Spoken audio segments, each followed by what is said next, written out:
Welcome to Andy's Beer Reviews. This is what we got this time. This is the Leffe Blonde from Belgium. 6.6% ABV in a 750ml bottle, brewed by InBev.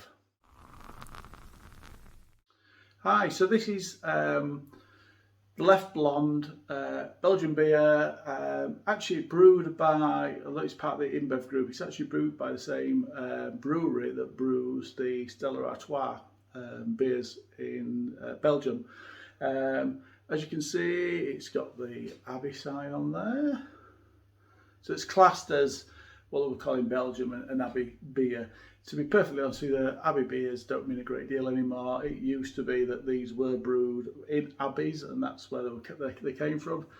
Nowadays, it doesn't really mean that. They get named after. In fact, Leffe Abbey originally brewed this beer, which is why it's got the name, and which is why it's got the connotations, and it's an Abbey beer. Most Abbey beers nowadays just pick almost an Abbey in Belgium, and they get almost sponsored the Abbey, and the Abbey just lends its name to it, so it doesn't mean a great deal anymore. What are we expecting from this? Well, it's a blonde ale, so I'm expecting some malty sweetness. I'm expecting a little bit of hoppy bitterness from it. I'm expecting this, because it's a blonde beer, to be smooth and dry. It's got, just to make it look, I suppose, a little bit more classy and upmarket, it's got a foil wrapped top. So I'm not quite sure how, because you don't get many beers with foil wrapped tops, so I'm not quite sure how it affects beer. I know with wine, I used to be a big wine drinker, you couldn't let the wine touch any foil surround, because it just reacted with it and just turned into a bad wine. So I'm not sure if the same's with beer. I don't think so, but I'm just trying to be a little bit more careful with it than usual. Let's crack it open, see what it's like. Getting some yeasty smells off it as soon as I open it. It's been a long time since I've had a Leffe. In fact, I was trying to think, and until I picked this up, I couldn't remember the last time I had it. But it's one of those beers you see around and you do occasionally pick up. So yeah, I was trying to rack my brain, and I just could not remember when I last had one. Let's pour it and see what it's like. Ooh, that's why I'll never work in a bar. I didn't pour that too vigorously actually, but it's got a good 2.5, 3 finger head. It's a nice fluffy, slightly off-white head. It's virtually clear as a beer. There's a little bit of carbonation still going on in there. The bubbles are quite tight forming, although it's receding quite nicely there. Got a feeling with that amount of carbonation that's going on there still, that head might still be there till the very end. So from that perspective, it just helps a little bit of taste and aroma get into your mouth, you know, when you're drinking it. So it's put a good straw colour. Like I said, it looks cracking actually for a beer.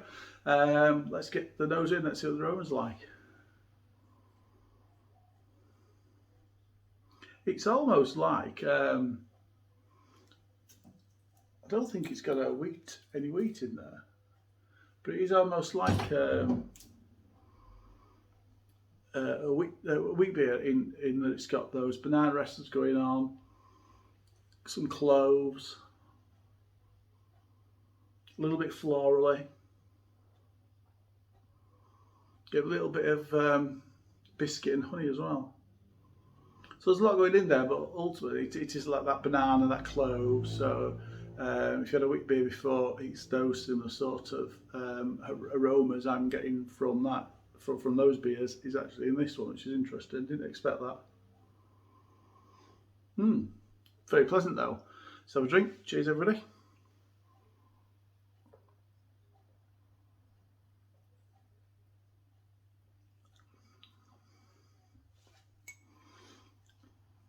Initially what's hit you, there's a little bit of spice in there. I don't know if it's a little bit of, don't think it's the clove. I'm not tasting that clove anymore.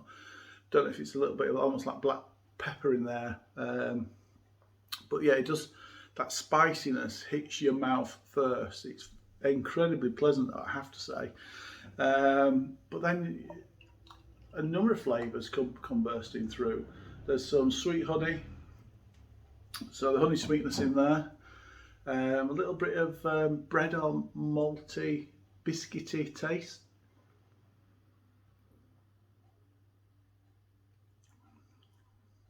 Yeah, definitely a little bit of biscuity taste in there as well. I'm picking up a bit of fruit.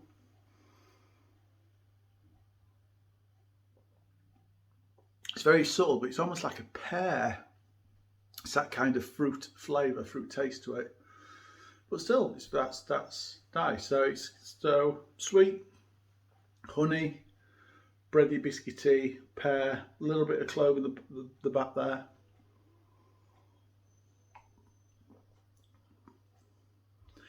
If I'm honest, I wasn't expecting much from this beer.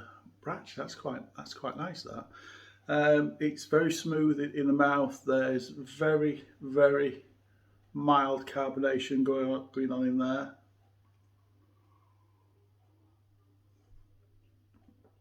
Some mild bitterness as well.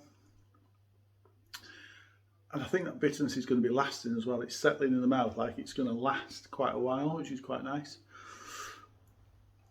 So yeah, that's nice. It's over. It is that nice, smooth.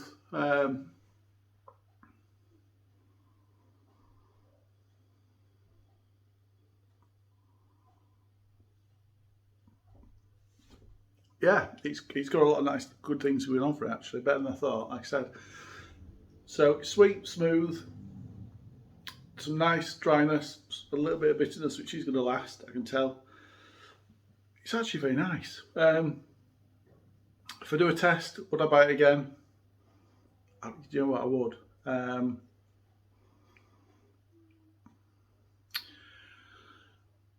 When I first opened it and started smelling it, I thought this is going to be a 7 beer, but it's slightly better than a 7. I'm going to score this an 8. Cheers, everybody.